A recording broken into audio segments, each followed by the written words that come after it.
Hoje eu quero falar diretamente com você que conhece alguém, ou talvez você mesmo viva a realidade desse pensamento: eu amei a pessoa errada. Talvez você seja a pessoa que pensa isso. Talvez você seja a pessoa que conhece alguém que pensa isso: eu amei a pessoa errada. Quantas pessoas vivem em seu relacionamento conjugal com esse pensamento dentro de si, com esse pensamento latente em seus corações: eu amei a pessoa errada. Hoje eu quero discutir com você quando isso é verdade e quando isso é um engano do nosso coração. A palavra do nosso Deus diz que o coração é enganoso e os homens não deveriam se guiar pelo coração, porque ele engana, ele ludibria a nós mesmos. Por ele ser parte de nós, ser as nossas emoções, a carga da nossa emoção, então há uma tendência de nós nos ouvirmos muito mais do que ouvir os outros. Porque o nosso coração nos pertence, porque nossa análise da vida é nossa, porque nossa análise da vida é pessoal, então nós temos a tendência de nos ouvir a nós mesmos. E sempre entender que essa frase é sempre verdadeira: eu amei a pessoa errada. Em outras palavras, poderíamos traduzir isso como: eu desperdicei amor, eu joguei amor fora, eu lancei pétala aos porcos. Mas será que isso é verdade? Se você está num casamento vivendo esse sentimento, chegou a hora de Deus falar com você e da Bíblia falar com você. Eu quero pedir a você que pegue um papel, pegue caneta, pegue também a sua Bíblia, para que possamos ler alguns versos das Escrituras e que você possa fazer algumas anotações aqui agora. Vamos falar sobre isso, vamos discutir o teu coração, os teus sentimentos, as tuas emoções. Então vamos lá. Eu quero começar lendo 1 Samuel 18, no verso 20, que vai nos contar a história que vai nos dar base ou pano de fundo para a nossa análise hoje sobre amor. É a história de Mical. Nós geralmente conhecemos a história de Mical por um lance da história de Mical. Nós conhecemos Mical como uma mulher que foi imprudente nas suas palavras com seu marido, que foi rude, que foi áspera em suas palavras com seu marido.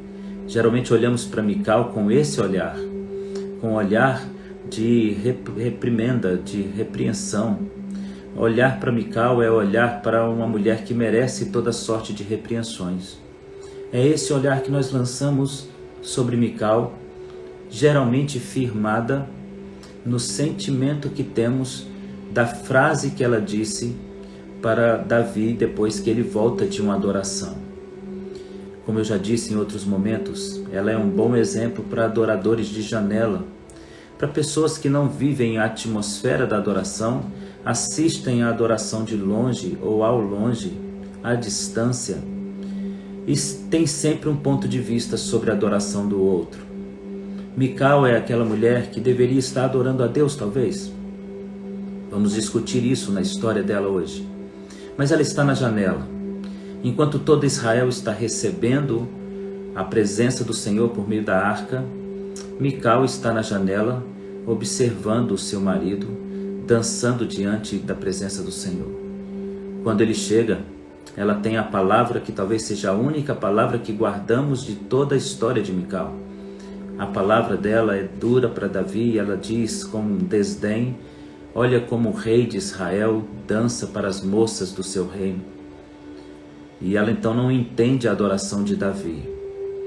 Davi então também responde de maneira rude, áspera, e diz para ela: não foi a mim que Deus rejeitou, mas a teu pai.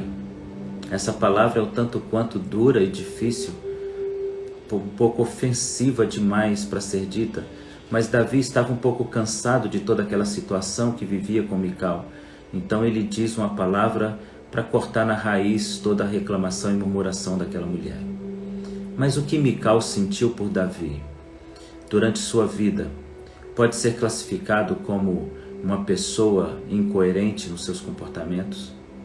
Em 1 Samuel, capítulo 18, vai nos relatar a história de que Davi tinha um direito, porque quando ele lutou com Golias, a promessa do rei colocava junto de um pacote de benefícios casar-se com sua filha.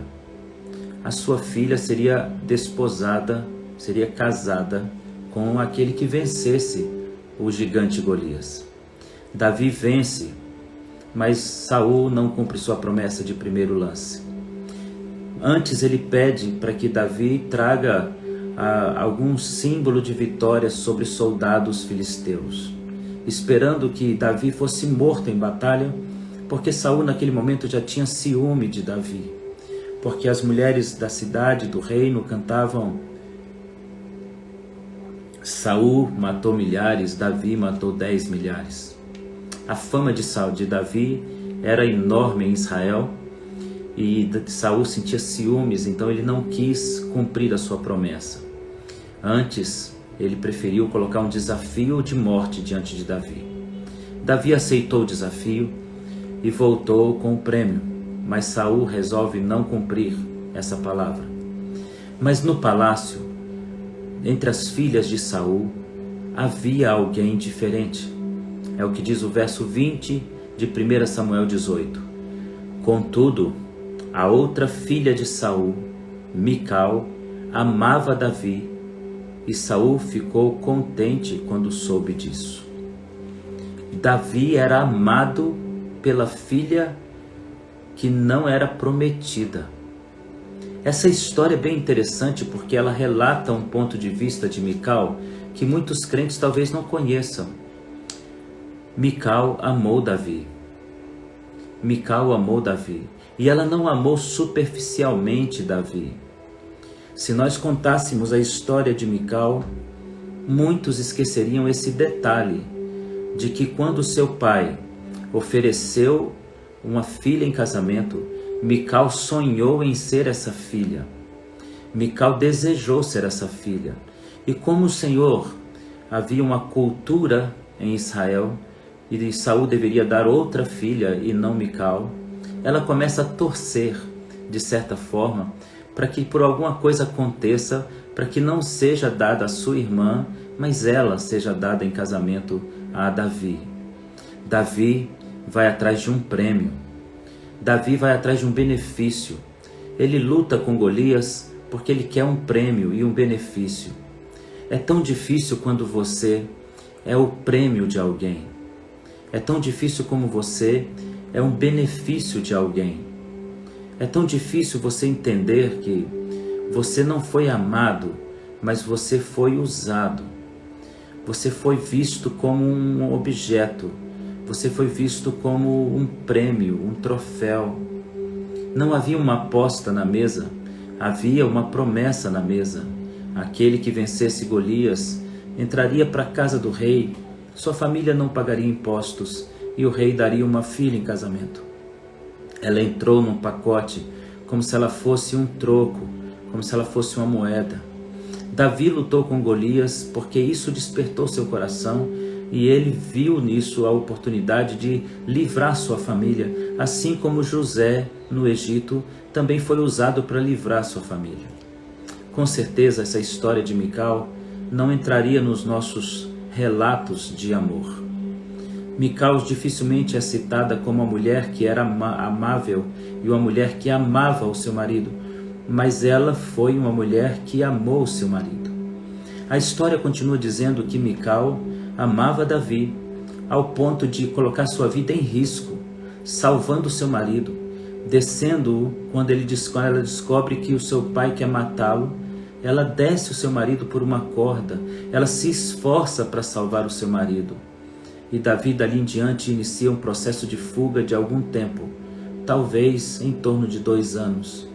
Ele vive um processo de fuga de Saul, até que Saul venha morrer e ele venha assumir o trono cerca de 5 anos depois que ele desce da janela.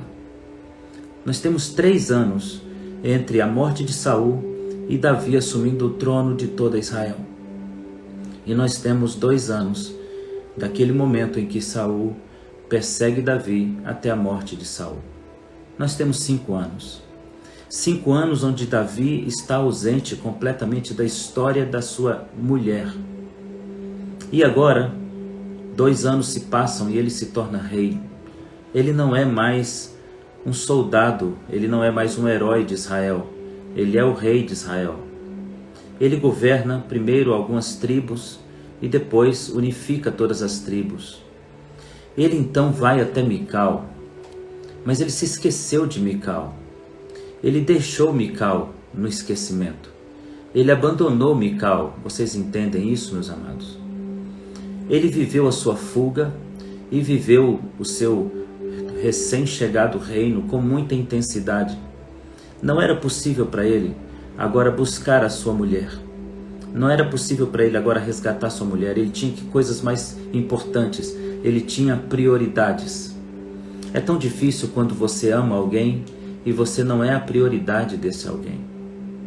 É tão complicado quando você coloca amor sobre alguém e esse alguém não te vê como a pessoa mais importante. Mical foi essa mulher que colocou Davi como prioridade, mas não foi colocada como prioridade. Que amou Davi, mas talvez não tenha sido amada à altura do amor que Davi tinha por ela. O amor dela parece ter sido mais forte do que o amor dele. O sentimento dela foi puramente amor. O dele foi benefício, interesse e talvez amor. Mas é tão difícil você viver com alguém que talvez te ame, talvez goste de você. Quando Davi, depois de um longo tempo de distância de Mical, resolve procurá-la, ela já está casada com outro homem. E talvez ela tenha descoberto nesse novo casamento que ela era amada. Talvez ela tenha descoberto nesse novo casamento que ela não casou com um rei, mas aquele homem era um príncipe para ela. Talvez ela tenha percebido que ela não se casou com um herói, mas se casou apenas com um marido. Aquilo que ela não encontrou em Davi, ela encontrou em outro marido. Davi não aceita esse casamento, se sente ofendido por esse casamento. Por uma questão cultural, ele não permite que o outro homem mantenha a sua união matrimonial. E ele retira abruptamente Mical das mãos do seu marido. E ela parece amar aquele homem. Mas algum sentimento também ainda havia nela por Davi. Mas ao chegar no palácio, ela descobre que Davi, ao longo dos anos, ele não só se tornou rei, mas ele se tornou um rei que tinha um harém. E ele tinha outras mulheres. E, particularmente, amava uma delas mais do que as outras. E Mical não era essa mulher. Ela não era a mulher mais amada, ela era uma mulher repudiada, ela era um objeto de troca, ela era o troféu que Davi mostrava para todos que visitavam Israel, ela era o prêmio da vitória de um gigante e da vitória sobre 200 filisteus. Ela era o troféu que se coloca na prateleira, ela era a foto que se mostra para as pessoas da conquista de uma determinada disputa. Ela não era a mulher amada. E como isso é difícil, irmãos. Como é difícil amar. Então eu separei algumas frases para a gente refletir sobre amor, mas primeiro eu quero ler novamente 1 Coríntios 13, no verso 7, que vai falar sobre amor e diz: o amor tudo sofre, o amor tudo crê, o amor tudo espera, o amor tudo suporta, o amor jamais acaba. Palavra difícil. Mical consegue um casamento com a pessoa amada. O amor de Mical é um amor protetor, porque ela se casa com Davi para proteger os direitos de Davi, e ela também salva Davi das perseguições do seu pai. O percurso desse amor passa a ser uma tragédia. Davi fica distante, Davi escolhe outras mulheres, Davi se torna rei. A conclusão que Mical pode ter chegado é a conclusão que muitas mulheres e homens chegam em algum momento. eu amei a pessoa errada. É tão confuso esse sentimento, é tão pesado esse sentimento, quando você descobre que está dando mais amor do que recebendo. Você entra nesse conflito de emoções e você começa a entender: eu estou perdendo nessa relação. Eu estou dando mais do que estou recebendo e isso não parece ser um amor saudável. Isso não parece ser saúde, isso parece ser antes uma enfermidade. Eu peguei aqui algumas frases e quero citá-las para você antes de dizer o que é um amor errado. Onde é que nós amamos errado? A primeira frase que eu quero discutir com você é: relacionamento é difícil, principalmente quando se descobre que o outro sente algo melhor ao seu lado do que você ao lado dele. Então vou repetir: relacionamento é difícil, principalmente quando você percebe que o outro está melhor ao seu lado do que você ao lado dele ou ao lado dela. Esse é um amor ruim. O amor ruim é quando o amor é suficiente para o outro, mas não é suficiente para você. Isso parece ser um amor ruim quando parece que você dá com qualidade amor, mas não recebe amor com qualidade. Sabe como eu denomino esse amor? Amor samaritano. Foi isso que o bom samaritano fez. Ele acha alguém destruído, ele trata das feridas, coloca em sua própria montaria, leva para uma hospedaria, cuida da pessoa e depois garante os cuidados futuros. Amor samaritano não parece ser um amor ideal para um casamento. Amor samaritano não parece ser o amor que Deus idealizou para um relacionamento. Mas será? Será que é verdade?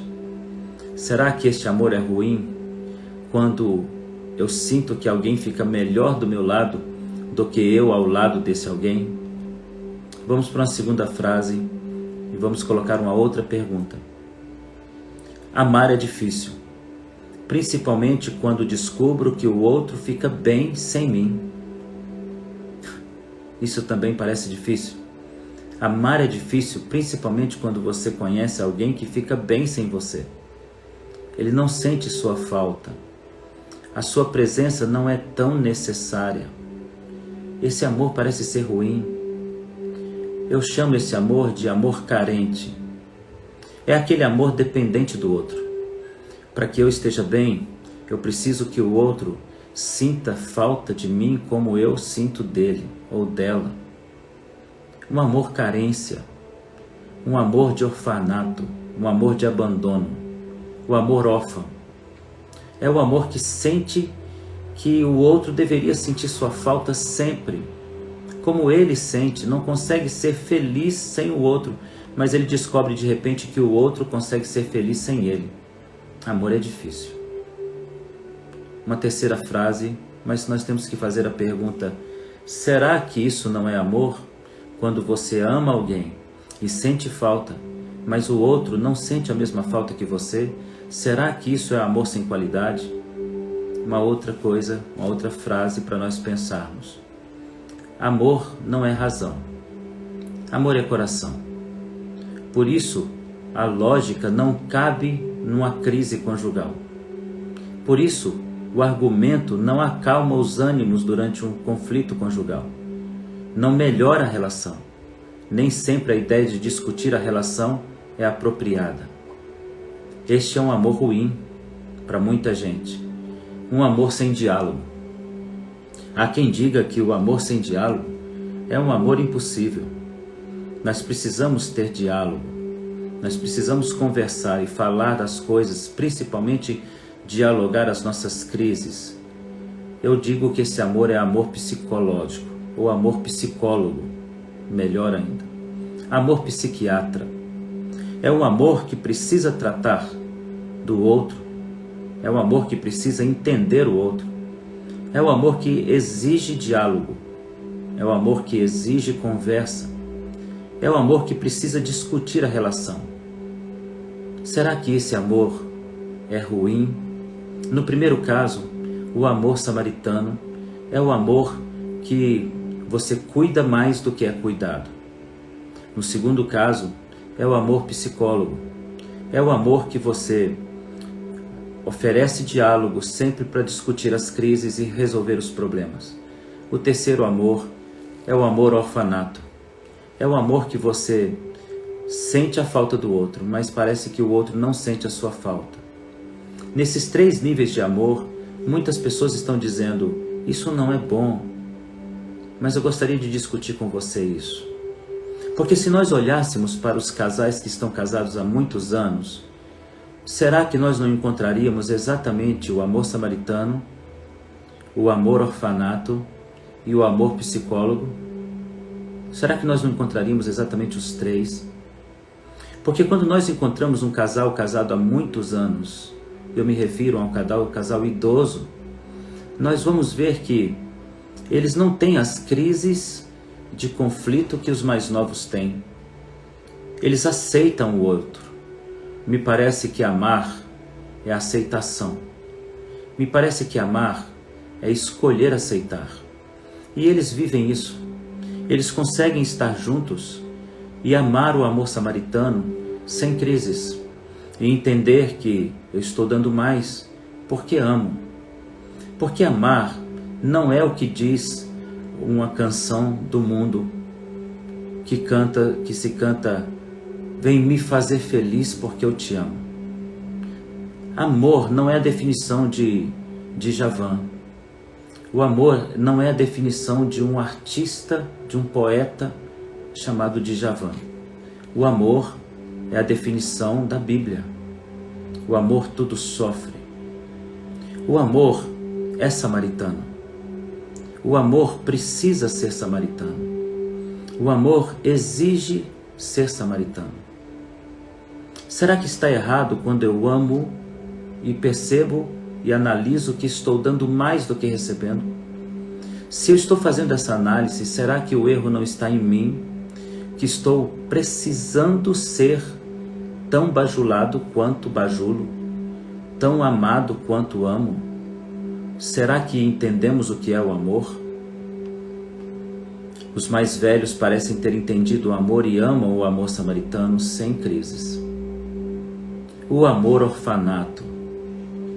Os mais velhos também conseguem amar este amor porque eles conseguem entender que todos precisam de um tempo só. E todos precisam de um próprio tempo. Tempo próprio. Tempo apropriado. E tempo dele. É muito comum você encontrar um casal há muito tempo casados. E quando você chega na casa e encontra a senhora fazendo um tricô ou conversando com amigas, e onde é que está o marido? Jogando dama, conversando com os amigos. Cada um aprendeu o seu próprio tempo e não cobra do outro um amor orfanato. Você não está me dando atenção. Você consegue ser feliz sem mim. É preciso começar a entender que podemos dar esse direito ao outro de ser feliz sem a nossa presença, porque nós não nascemos colados, nós não nascemos atrelados, nós não nascemos coligados, nós não somos gêmeos que nascem presos uns aos outros. Nós somos pessoas que se amam, mas porque nos amamos, nós temos que deixar um espaço para o outro respirar, nós temos que deixar o espaço para o outro pensar, nós temos que dar a ele o direito de continuar vivendo e viver também ao nosso lado. Mas continuar vivendo e, se possível, dividir conosco a sua vida, mas entendendo que eu o amo, eu a amo, então eu vivo minha vida e dou, sem esperar troca. Amo, sem esperar troca. Gosto da sua presença, mas aceito a sua ausência feliz, porque entendo que ele tem direito de ter esse posicionamento de liberdade. Amor psicólogo. Esse talvez seja o amor mais difícil e mais cruel. O amor analista. O amor que não parece ser amor. O amor que você não vai encontrar nos mais velhos.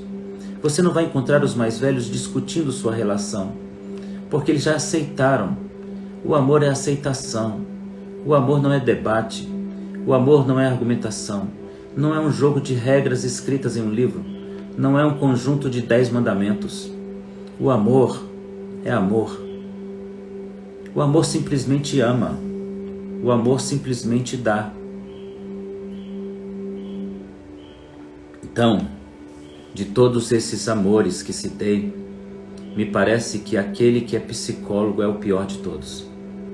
É o amor que faz do outro um paciente e o amor que faz do outro um material de análise. Isso não é legal. Isso não é bom. Agora eu quero pensar com você sobre o seu relacionamento. Não quero julgá-lo, porque não conheço o seu relacionamento. Mas quero falar a verdade sobre o relacionamento. Eu acredito que 2 perguntas seriam fundamentais hoje para a gente entender se o nosso casamento ele está bem ou mal. Se eu desperdicei amor. Se eu amo mais do que o outro. Se eu amei a pessoa errada. Primeira pergunta importante é: quem idealizou o seu casamento? Vamos ser mais profundos. Quem idealizou o casamento? Muitos crentes dizem: casamento foi idealizado por Deus.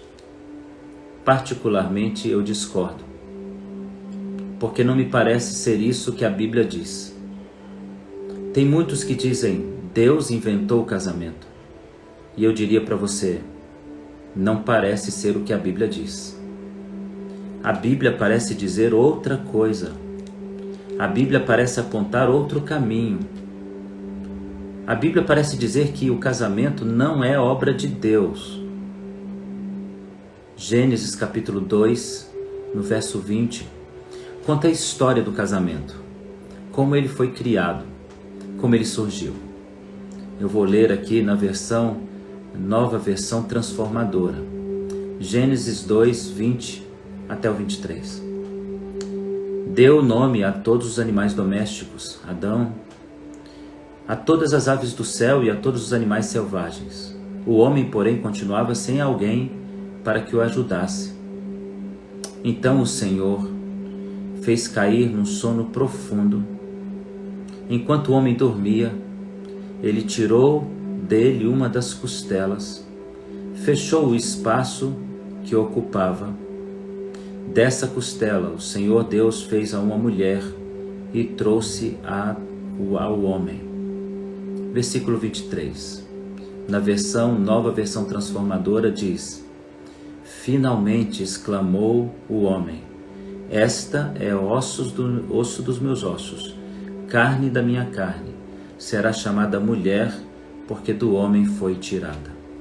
Eu quero ler o mesmo texto na versão nova Almeida, revista e atualizada. Gênesis, no capítulo de número 2, no verso de número 20.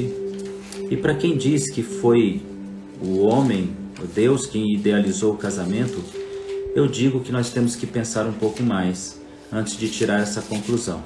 Me parece que não foi Deus quem idealizou o casamento. Verso 20 de Gênesis 2. Adão pôs o nome a todo o gado, todas as aves do céu, todo animal do campo, mas para o homem não se achava alguém idôneo. A palavra idôneo quer dizer igual. Então Adão observou toda a natureza, e ele observou que não havia alguém igual a ele, que pudesse dividir com ele, como todos os animais pareciam ter alguém para dividir com ele. A crise é de Adão, não é de Deus. A crise é do coração de Adão. É Adão que observa a natureza e sente falta de companhia. É Adão que observa a natureza e diz: todo mundo tem alguém, eu não. Mas por que a Bíblia diz que o Senhor faz a obra durante o sono de Adão? Porque Deus quer talvez nos passar uma mensagem nessa mensagem. Porque enquanto dormimos, sonhamos. Parece que Deus quer nos avisar que o Senhor fez da costela de Adão aquilo que Adão sonhava. Aquilo que Adão sonhava. desejava. Ao passo que, ao acordar Adão, ele não se assustou com aquilo que viu. Ele não ficou surpreso, mas ele diz: agora esta é osso dos meus ossos, carne da minha carne, será chamada mulher porque do homem foi tomada. Na realidade, a mulher era sonho de Adão. Sonho de Adão. Quando ele acorda, ele encontra a imagem que ele desejou. Então agora eu quero perguntar de novo a você: quem idealizou o casamento? Não parece ter sido Deus. Parece que Deus aprovou o casamento, mas não idealizou o casamento. Não me parece que Deus criou o casamento, mas Deus aprovou. Deus aprovou dar o sonho de um homem que ele amava. Deus aprovou completar na vida da pessoa aquela pessoa que ele gostava, que ele desejava. Não parece que Deus criou uma mulher para Adão, mas Adão idealizou a mulher que Deus formou. E aí agora eu pergunto a você: quem escolheu o casamento? Deus ou o homem? O homem escolheu o casamento. E a palavra de Deus para o recém-casal formado é: deixará o homem o seu pai e sua mãe e unir-se à sua mulher. Por que sua mulher? Porque ele escolheu, porque ele sonhou, porque ele desejou, porque ele buscou. Há pessoas que podem dizer: quem é o responsável pelo casamento? Deus, porque eu orei e eu falei com Deus e eu conversei com Deus sobre o meu casamento e me casei, e me parece que eu dei o amor para a pessoa errada, porque eu não recebo o mesmo amor que dou, porque eu não sinto falta da outra pessoa, mas ele não sente falta minha, porque eu tenho um amor orfanato, porque eu tenho um amor psicólogo, eu preciso conversar e ela não conversa, ele não conversa. Será que esses são motivos reais para você achar que você escolheu a pessoa errada? Mas veja, volto a dizer, você escolheu a pessoa errada. Como Deus seria para você se você escolhesse alguém que ele rejeitasse? Me parece que você seria tão rebelde quanto está sendo agora depois de escolher e ele abençoar. Na realidade, existem coisas que Deus deixa que nós escolhamos, e uma delas é o amor. Nós escolhemos a quem amar. Nós escolhemos a quem odiar. É uma escolha do nosso coração. Nós amamos pessoas quando nossas qualidades nos fazem amá-los. Nós não amamos as pessoas pela qualidade dele. Nós amamos a pessoa pelas nossas qualidades refletidas nele. Nós amamos o outro quando as nossas qualidades se manifestam. Porque quando amamos, nos parecemos com Deus, então sentimos a mesma coisa que Deus, somos altruístas e nesse momento doamos aquilo que não temos ou gostaríamos de ter.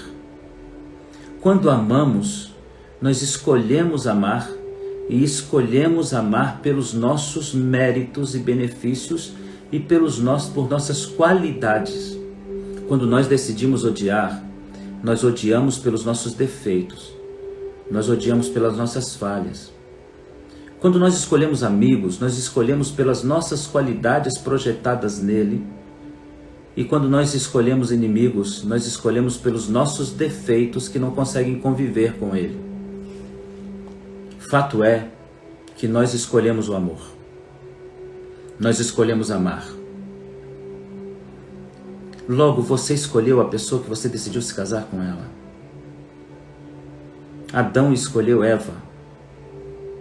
Ele sonhou com ela. Ele idealizou Eva. Ele andava pelo jardim e via que tudo estava lá, mas não estava lá alguém para ele, do jeito dele. E talvez Deus não tenha feito exatamente para não fazer descer goela abaixo uma mulher que ele não idealizou, para que amanhã ou depois Adão não dissesse: foi o Senhor quem me deu, não fui eu quem pedi. Pois eu quero dizer para você que você escolheu o seu marido, não foi Deus que empurrou sua goela abaixo.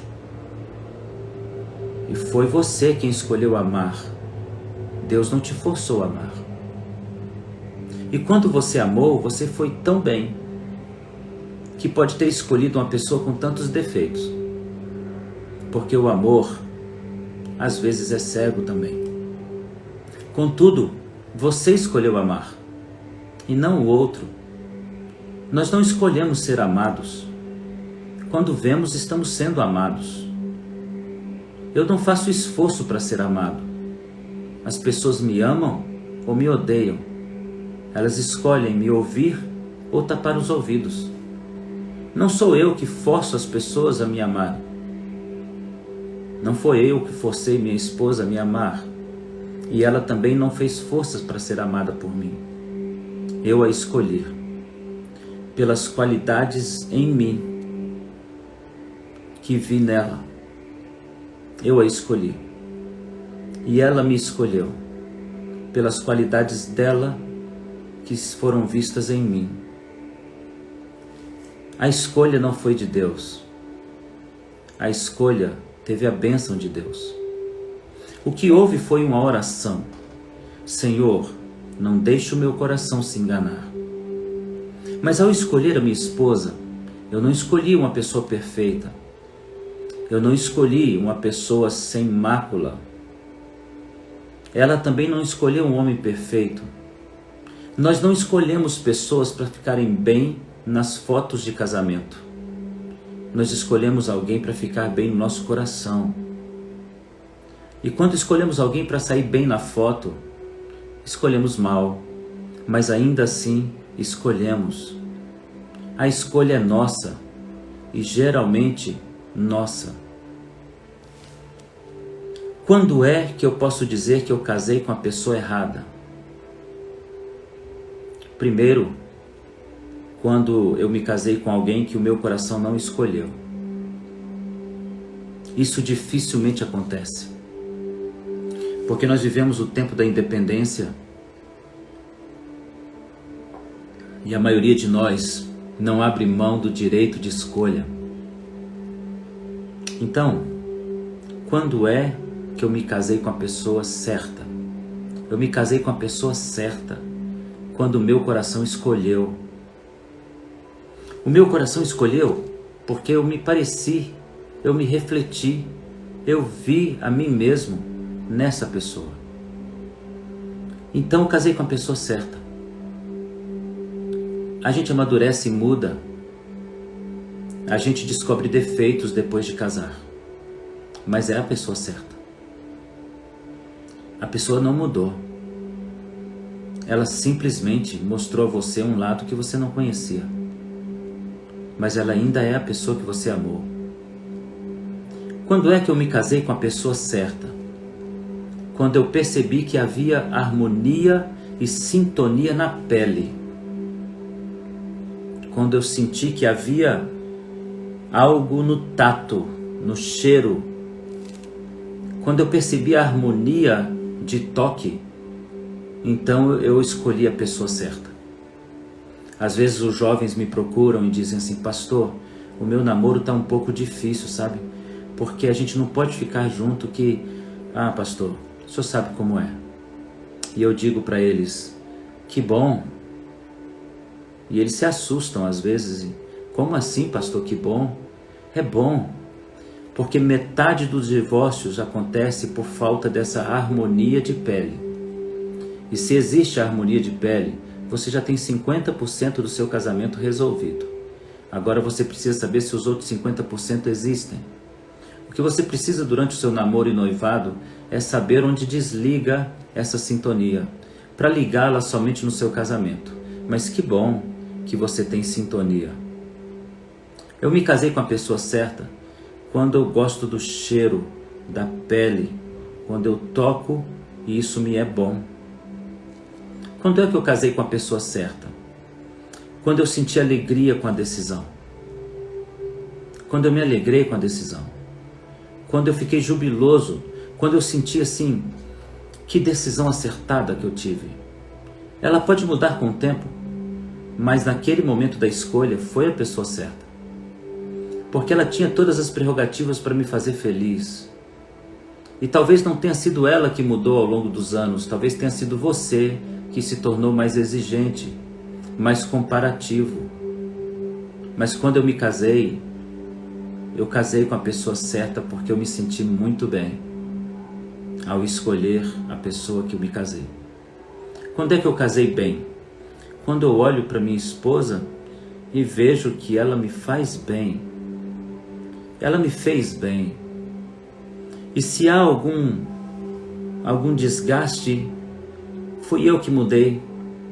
Eu me tornei mais exigente, mais detalhista. E talvez mudei o meu comportamento. Mas ela ainda me fez bem. E nada pode mudar a história do começo, porque no começo me fez bem. Então eu casei certo. Quando é que eu casei certo? Quando Deus colocou a honra sobre minha casa.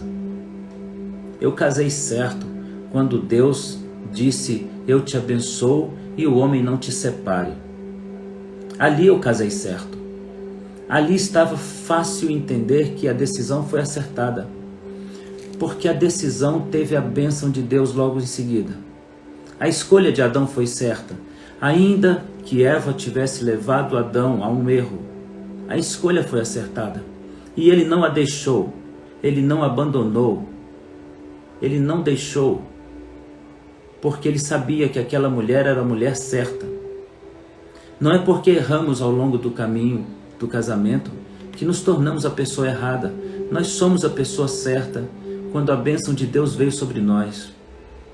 Os filhos são para muitos exatamente a bênção do Senhor sobre eles. O Senhor te deu filhos porque Ele concordou com o teu amor. Os filhos, diz a Bíblia, são herança do Senhor. Quando é que eu casei certo? Eu casei certo quando eu decidi enfrentar tudo por amor. Eu casei certo quando no meu coração não havia dúvidas de que era amor.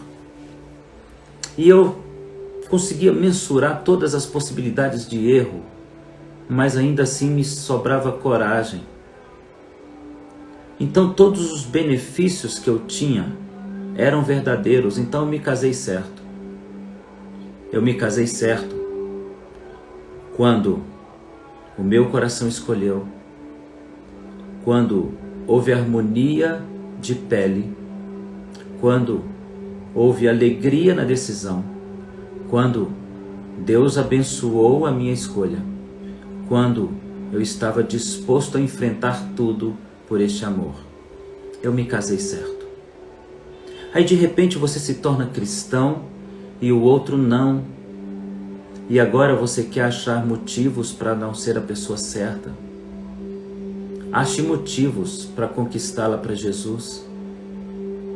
Ache razões para trazê-las para Cristo. Ache motivos para continuar amando a pessoa. E agora, porque me tornei evangélica, o meu marido, porque bebe, não é um bom homem. Me casei com a pessoa errada, porque agora sou crente, mas quando eu bebia com ele, ele era a pessoa certa. Isso não parece coerente para mim. Então agora, porque me tornei evangélica, ele não quer ir à mesma igreja do que eu quero ir. Então, ele se tornou a pessoa errada. Não me parece ser correto esse sentimento. Porque na realidade, não se evangeliza pelo casamento. Se constrói família pelo casamento. A obra de evangelização é feita pela pregação da palavra, pelo ouvir a palavra e pela palavra de Deus. É obra do Espírito, não é obra do cônjuge. A Bíblia nunca disse: ide por todo mundo, casai com todas as pessoas e elas serão batizadas. Você escolheu a pessoa certa e hoje você escolheu o caminho mais acertado. Agora ter amor a essa pessoa, para que ela tenha o mesmo tempo que você teve, para descobrir o caminho certo. Eu me casei com a pessoa certa e só porque virei evangélico e essa pessoa não ora o tanto que eu oro, agora eu estou me sentindo furtado, lesado, porque eu estou fazendo a maior parte. Mas onde fica o amor? Onde fica o amor? Não era o amor que suporta tudo, que crê tudo, que espera tudo? Onde está a fé? Se nós dizemos que amamos, mas não somos capazes de esperar. Dizemos que amamos, mas não somos capazes de aguardar o tempo do outro. E quem disse para você que um marido crente é melhor do que um marido não crente? Se você fosse pastor, talvez você tivesse uma opinião diferente. Quem disse para você que na igreja estão os melhores maridos? Ou as melhores esposas? E por que você está tão desejoso de se separar, se não há um motivo real para a separação? Quais são os motivos reais, pastor? Segundo a Bíblia, violência física, abuso sexual, adultério. Se você não encontrou esses motivos, então você ainda está bem casado. E talvez não esteja casado com um cristão como você. Mas ele pode ser melhor pessoa do que muitos crentes na sua igreja. E você não pode negar isso. Hoje eu quero falar com você sobre castelos emocionais. O castelo de Mical ruiu quando ela não soube amar em proporções que não era amada. O castelo de Mical ruiu quando ela esperava mais de Davi e cobrava de Davi. Eu me pergunto se amor cobra ou amor dá. Eu me pergunto se o amor é uma peça de troca, uma moeda de pagamento, onde eu tenho que exigir do outro proporção igual. Se você ama, o amor tem que ser maior do que todas as coisas. Até quando eu suporto um casamento? Ou até quando o meu castelo deve estar de pé? Até que não haja mais amor. Mas isso não é sentimento. Isso é decisão. Que você possa pensar nessa palavra, refletir nessa palavra e pensar em não destruir o seu castelo, porque você encontrou um pequeno problema nele. Deixe Deus mudar o seu coração, para que você também não venha reagir como Mical e tomar tanta raiva de seu marido, que você começa a repudiar todos os seus atos. Antes que o amor de Deus venha sobre você e você possa amá-lo, dando e esperando sempre dar mais. Que Deus te abençoe com toda sorte de bênçãos.